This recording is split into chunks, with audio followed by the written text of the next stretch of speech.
Eu não sei se o que eu fiz tem perdão. E honestamente, às vezes sinto que o perdão é um luxo que eu não mereço. Enquanto falo isso, sinto um peso nas minhas costas, como se mãos invisíveis e gélidas estivessem apoiadas nos meus ombros, apenas esperando eu terminar de contar a verdade para apertarem meu pescoço. Se você está ouvindo isso, por favor, entenda, eu não sou um monstro de filme. Eu era você. Eu era apenas um homem tentando não afogar. Meu nome é André. Em 2014, eu tinha 34 anos e morava em uma cidade pequena no interior de São Paulo, daquelas onde todo mundo sabe da vida de todo mundo, mas ninguém sabe o que acontece atrás das portas trancadas. Eu tinha uma pequena loja de materiais de construção, uma esposa dedicada chamada Clarice e um filho de 6 anos que era a luz dos meus olhos. Minha rotina era comum, até demais. Acordava às 6, sentia o cheiro do café coado pela Clarice, conferia as notas fiscais e lutava contra os boletos que não paravam de chegar. Mas a crise veio como uma onda de lama. As vendas pararam. As prateleiras começaram a esvaziar. Eu passava as noites em claro, ouvindo o som do ventilador de teto rangendo, sentindo o suor frio de quem sabe que vai perder a casa. Eu estava vulnerável, e o mal adora um homem que não tem mais para onde correr. Antes de eu te contar como a minha vida mudou da água para o sangue, eu preciso que você faça algo por mim. Se você valoriza a sua paz e a segurança da sua família, inscreva-se aqui e deixe o seu like. Isso ajuda a fortalecer esse círculo de proteção que estamos tentando manter ao redor deste relato. E, por favor, comente aqui embaixo de qual cidade você está ouvindo. Eu preciso saber quem está assistindo, para saber até onde essas palavras estão alcançando. É por segurança, pela minha e pela sua. A ajuda veio de onde eu menos esperava. Do meu padrinho, o tio Olavo. Ele era um homem respeitado, um fazendeiro antigo que sempre parecia ter uma sorte sobrenatural nos negócios. Ele não usava capas pretas ou falava em enigmas. Ele usava camisas de linho bem passadas e cheirava a fumo de rolo e alfazema. Um domingo, durante um churrasco em família, ele me chamou para um canto. Ele notou minhas olheiras, meu tremor nas mãos. "André, meu filho", ele disse com aquela voz rouca que passava uma autoridade tranquila. "O mundo não é feito só de suor. Tem forças que estão esperando para serem convidadas a trabalhar por nós. Você está empurrando uma parede quando poderia simplesmente pedir a chave da porta. Ele não me ofereceu um pacto com o diabo. Ele me ofereceu uma receita. Disse que era algo que seus antepassados faziam para limpar o caminho. Naquela época eu não via maldade, eu vi uma saída. Mas a logística do que ele me pediu na segunda-feira seguinte foi o meu primeiro mergulho no abismo. Ele me entregou uma lista escrita em um papel amarelado. Não eram velas coloridas ou cristais, eram itens orgânicos, pesados. Tive que ir a um matadouro no final do expediente e conseguir um coração de boi que ainda estivesse morno. Tive que comprar 1 litro de azeite de dendê, 7 moedas de valor antigo e uma peça de roupa que eu tivesse usado em um dia de muito desespero. O ritual aconteceu à meia-noite, no fundo do depósito da minha loja. O cheiro era insuportável. O dendê misturado ao sangue do coração criava um odor metálico e adocicado que parecia grudar nas paredes da garganta. Eu tive que abrir o órgão com as mãos, colocar as moedas dentro e enterrar aquilo em um buraco que cavei no chão batido do estoque. Enquanto eu enterrava, seguindo as instruções do Olavo, eu sentia um frio que não vinha do clima. Era um frio que subia pelos meus calcanhares, uma sensação de que o chão não era mais terra firme, mas uma boca aberta. Eu senti nojo. Senti um arrepio que fez os pelos do meu braço se curvarem. Mas eu fiz. Pela minha família, eu dizia a mim mesmo. Na manhã seguinte, o sol nasceu diferente. O ar parecia mais denso. Quando abri a loja, o telefone tocou. Era um contrato grande, uma obra pública que garantiria o meu faturamento por um ano inteiro. Eu deveria estar radiante e por fora eu estava. Mas ao entrar no estoque, percebi que algo tinha mudado. O cheiro do ritual deveria ter sumido, mas ele estava lá. Não o cheiro de carniça, mas um perfume de flores velhas, de velório, misturado com um rastro de fumaça de charuto. E havia o Olavo. Ele apareceu na loja sem avisar, parado na porta, observando o movimento com um sorriso que eu nunca tinha visto antes. Não era o sorriso de um tio orgulhoso. Era o olhar de um agiota que acaba de ver o cliente assinar uma promissória em branco. Funcionou, não foi? Ele perguntou, sem entrar totalmente na loja. Mas lembre-se, André, a terra que recebe o sangue nunca mais aceita, apenas água. Agora você pertence ao ciclo. Naquela noite, meu filho se recusou a entrar no meu colo. Ele disse que eu estava com cheiro de homem escondido. Foi a primeira vez que eu senti que o dinheiro que entrava na minha conta estava sendo pago com a paz da minha própria casa. O sucesso tinha chegado, mas ele não veio sozinho. O dinheiro começou a entrar em ondas. Em 3 meses, a pequena loja de materiais de construção, que estava à beira do abismo, tornou-se o principal fornecedor da região. Eu troquei o carro, reformei a fachada, comprei joias para a Clarice. Mas o sucesso tinha uma textura estranha. As notas de R$ 100 pareciam sempre úmidas, como se tivessem sido tiradas de um lugar mofado. E por mais que eu lavasse as mãos, o cheiro de metal e terra molhada não saía da minha pele. O tio Olavo passou a me visitar com mais frequência. Ele não batia na porta, ele simplesmente aparecia na sala, sentado na poltrona que era do meu pai, fumando aquele charuto de cheiro adocicado e enjoativo. As visitas deixaram de ser conselhos e viraram ordens. A receita agora exigia ingredientes que faziam meu estômago revirar antes mesmo de eu sair de casa para buscá-los. Ele me enviou a um terreiro abandonado em uma cidade vizinha para buscar o que ele chamava de terra de repouso, terra de um túmulo de alguém que morreu sem nome. Tive que carregar sacos pesados dessa terra, fria e infestada de larvas, para espalhar nos 4 cantos do meu depósito. Depois, a tarefa subiu de tom. Ele exigiu que eu obtivesse o pertencimento de alguém que me odiava. Eu tive que roubar uma peça de roupa de um concorrente que eu havia levado à falência, um homem que agora passava fome. Eu sentia a culpa como um parasita, uma criatura com dentes minúsculos que roía meu peito toda vez que eu olhava para o extrato bancário. Eu me justificava, dizendo que era o preço do mercado, que o mundo era dos fortes. Mas no fundo, eu sabia que estava entregando pedaços da minha humanidade em troca de números.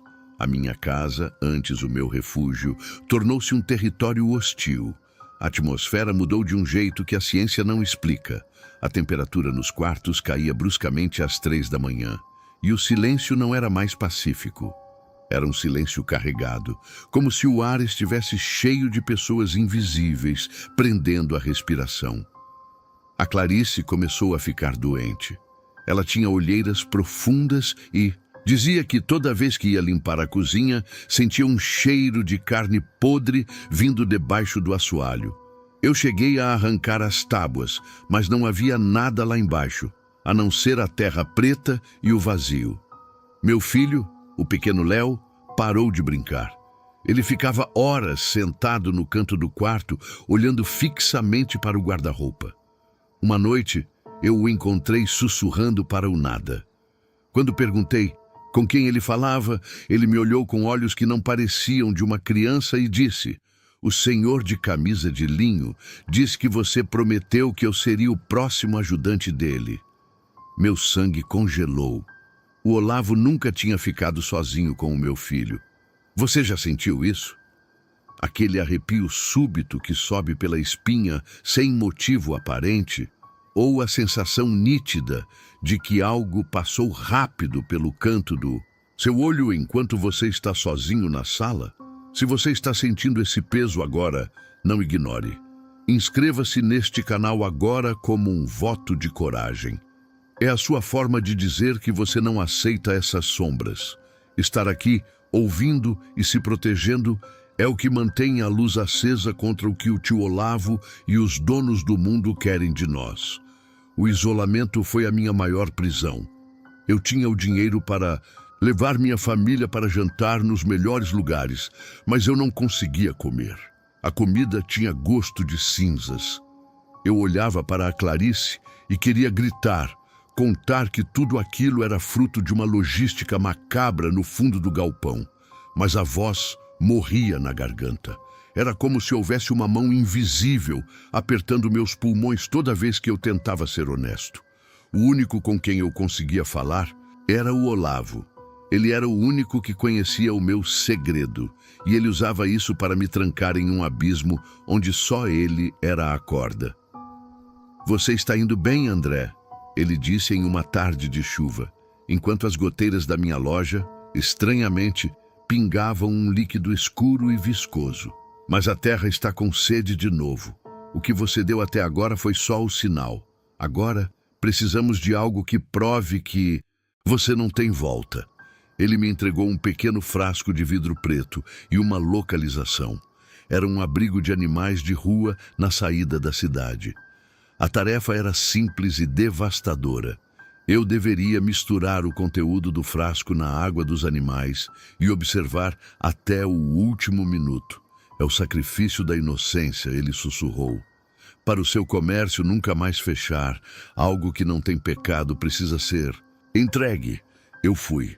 Eu estacionei o carro de luxo, aquele que o Sangue de Boi tinha comprado, e entrei no abrigo sob o manto da escuridão. O cheiro de limpeza do local me agredia. Eu vi os olhos brilhantes dos cães, seres que só sabiam amar, esperando por um carinho.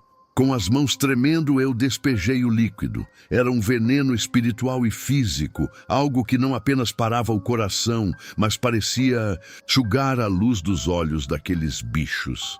Eu fiquei lá. Eu vi a agonia. Eu vi o silêncio se instalar enquanto a vida se esvaía de 12 animais.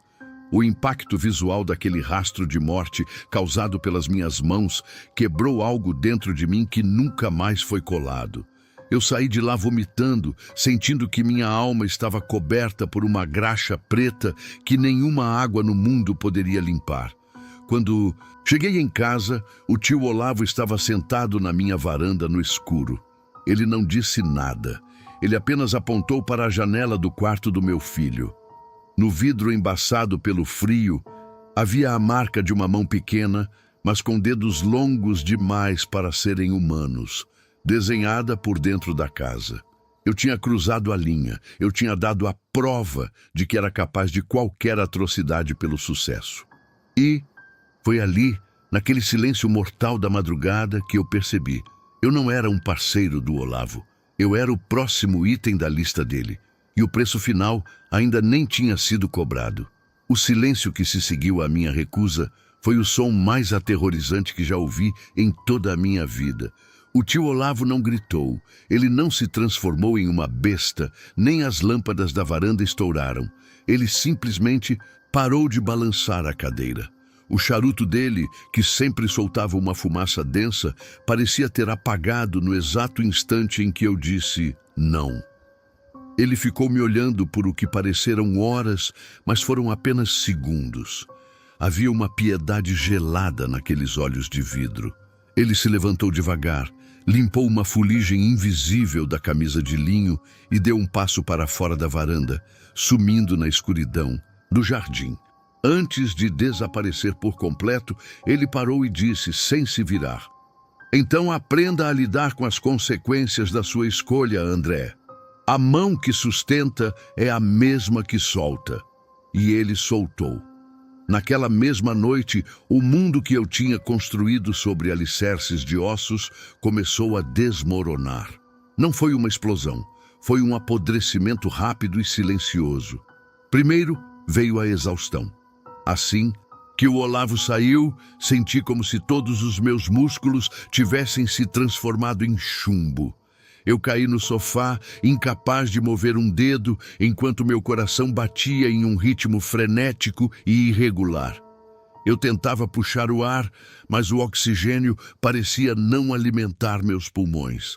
Era como se a energia que me mantinha de pé tivesse sido drenada por um ralo invisível. Na manhã seguinte, a sorte, que antes me seguia como um cão fiel, havia se tornado minha maior inimiga. Tentei acessar a conta da empresa para pagar os fornecedores, mas a senha dava erro. Fui ao banco e a gerente, que antes me servia café com um sorriso, me olhou com estranheza. André, não consta nenhum registro dessa conta aqui. O sistema simplesmente não reconhece o seu CPF. O dinheiro, os milhares de reais que eu via crescer todo mês, simplesmente evaporaram em um limbo burocrático que ninguém sabia explicar. As luzes da loja queimaram todas de uma vez, e o cheiro de fiação derretida impregnou o ambiente, embora os fios estivessem intactos. Eu sei que muitos de vocês estão ouvindo isso agora e pensando em algo estranho que aconteceu na vida de vocês recentemente. Aquela sequência de azar que não faz sentido, o carro que quebra 3 vezes na mesma semana, o dinheiro que some da mão sem explicação. Se você sentiu um calafrio agora, se sentiu que essa história tocou em uma ferida aberta, deixe um amém ou uma frase de luz nos comentários. Sua energia e sua presença ajudam a manter este canal seguro. É um escudo contra o que não podemos ver. Em casa, a situação era pior. O mal não precisava de monstros quando tinha a nossa biologia para atacar. A Clarice acordou com uma febre devastadora. O corpo dela queimava ao toque, mas quando eu colocava o termômetro, ele marcava constantes 36,15. Ela delirava, falando nomes de pessoas que eu tinha prejudicado, descrevendo com detalhes o que eu fiz naquele abrigo de animais. Ela não estava lá. Os olhos dela estavam fixos no teto, acompanhando algo que eu não conseguia ver. Meu filho, o Léo, parou de gritar. Ele agora vivia em um estado de catatonia, sentado no pé da cama, abraçando os joelhos. Ele dizia que o homem de linho tinha deixado um buraco no chão do quarto e que se ele se movesse, as mãos que saíam de lá o puxariam. O frio no quarto dele era tão intenso que a nossa respiração formava névoa, mesmo com o aquecedor ligado no máximo. O aparelho simplesmente não vencia o gelo espiritual que emanava dos cantos das paredes. Tentei buscar ajuda. Liguei para advogados, para médicos, para antigos amigos de negócios. Ninguém atendia. Quando atendiam, a ligação era cortada por uma estática que soava como vozes sussurrando em latim ou alguma língua que eu não reconhecia. Eu estava isolado. O pacto era a membrana que me protegia do caos do mundo. E agora que eu tinha rasgado essa membrana, o caos estava entrando por cada fresta. A casa se tornou uma prisão de ecos. Eu ouvia passos pesados no andar de cima o tempo todo, mas quando subia, as salas estavam vazias e mergulhadas em uma penumbra que parecia engolir a luz das lâmpadas. O cheiro de algo podre, o mesmo cheiro debaixo do assoalho que a Clarice sentia, agora era onipresente. Era o cheiro da minha própria alma se decompondo. Toda vez que eu passava por um espelho, eu evitava olhar. Na única vez que o fiz, não vi meu reflexo.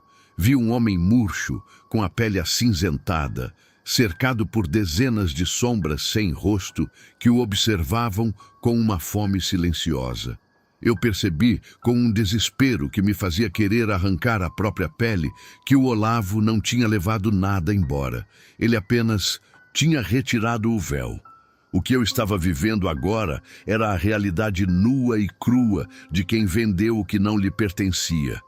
Eu estava no centro de um furacão de má sorte e doença, vendo minha esposa definhar e meu filho se perder em um trauma sem fim, e eu não podia fazer nada.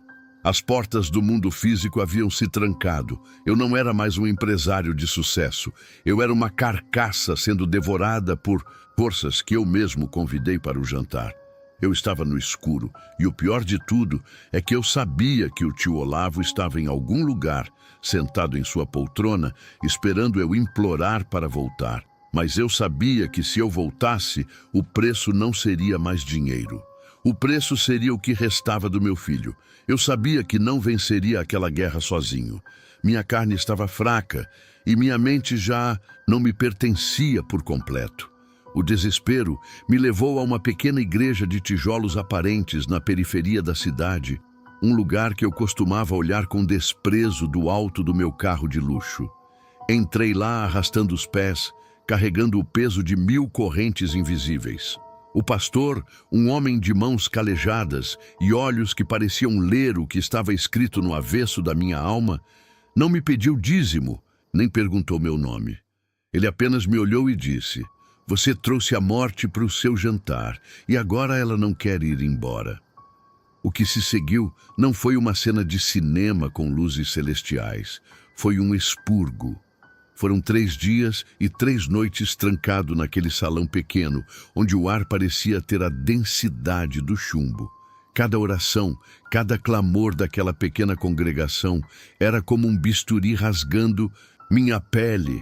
Eu sentia algo se contorcendo dentro de mim, uma presença viscosa que se agarrava às minhas costelas, recusando-se a soltar o que ela agora considerava sua propriedade. Eu vomitei um líquido preto e fétido que manchou o chão de cimento. Eu gritei vozes que não eram minhas, nomes em línguas que nunca estudei. Senti quando a mão do Olavo foi arrancada de mim. Foi uma dor agonizante, como se um membro do meu corpo tivesse sido extirpado sem anestesia. No momento final, quando o silêncio finalmente caiu sobre o templo, eu não me senti vitorioso. Eu me senti oco. Eu sobrevivi, mas a libertação deixou cicatrizes que nenhuma oração pode apagar. Hoje, a loja de materiais de construção é apenas uma memória de entulho e processos judiciais. Vivemos em um apartamento pequeno, longe daquela cidade, tentando fingir que somos uma família normal. Mas a normalidade é uma mentira que contamos para conseguir dormir. O preço da minha sobrevivência foi alto demais. A Clarice se recuperou da febre, mas o brilho nos olhos dela nunca voltou. Ela olha para o vazio com uma tristeza profunda, como se parte da sua alma tivesse ficado presa debaixo daquele assoalho podre. E o meu filho, o meu pequeno Léo, ele nunca mais foi o mesmo. Às vezes, no meio do jantar, ele para de comer e começa a sussurrar nomes que eu reconheço dos papéis amarelados do Olavo. Ele desenha símbolos em seus cadernos de escola que me fazem queimar as folhas de madrugada. O olhar dele é vago, e às vezes tenho a nítida impressão de que quem está me olhando através daqueles olhos de criança não é o meu filho, mas algo que ficou ali para vigiar o meu arrependimento. A marca é permanente. Eu sei que o Olavo ainda está por aí. Eu sinto a presença dele toda vez que o vento sopra mais frio, ou quando sinto aquele cheiro de alfazema e fumo de rolo no corredor do prédio. Eu sou uma propriedade marcada. Eles não esquecem um contrato, mesmo que ele tenha sido rasgado pelo Criador. E se você acha que o meu silêncio é o fim, você não entendeu nada. Existe algo que eu vi naquela última noite. Algo que deixei registrado em outro vídeo aqui no canal, que prova que isso está acontecendo com mais alguém agora.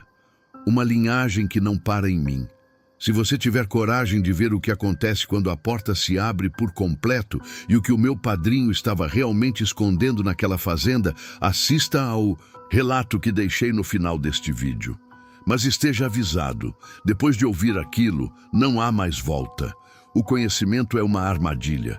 Minha voz agora é um sussurro, porque eu sei que eles escutam. Quando eu comecei a contar isso para vocês, eu senti a temperatura deste quarto cair. Eu senti o peso nos meus ombros retornar. Ao dar voz a essa história, eu abri uma fresta. E através dessa fresta, o que me perseguia pode ter encontrado o caminho até você. O mal não viaja apenas por pactos. Ele viaja pela atenção, pelo medo, pela curiosidade. Enquanto você ouvia os detalhes dos rituais, você estava, de certa forma, participando deles. Que horas são agora aí onde você está? Olhe para o relógio. O tempo parece ter passado de forma estranha enquanto eu falava. Você verificou se as portas da sua casa estão realmente trancadas? Às vezes, a gente tranca a porta por fora, mas esquece que o que realmente importa já entrou e está sentado no escuro do corredor, esperando você desligar a tela. Comente aqui embaixo o horário exato em que você terminou de ouvir isso. Me diga se sentiu alguma mudança de temperatura no ambiente ou um arrepio estranho na nuca durante o relato. Eu preciso saber. Eu preciso saber quem mais está marcado agora. Boa noite. E tente não olhar para o pé da sua cama. Há coisas que o escuro não esconde. Ele apenas protege.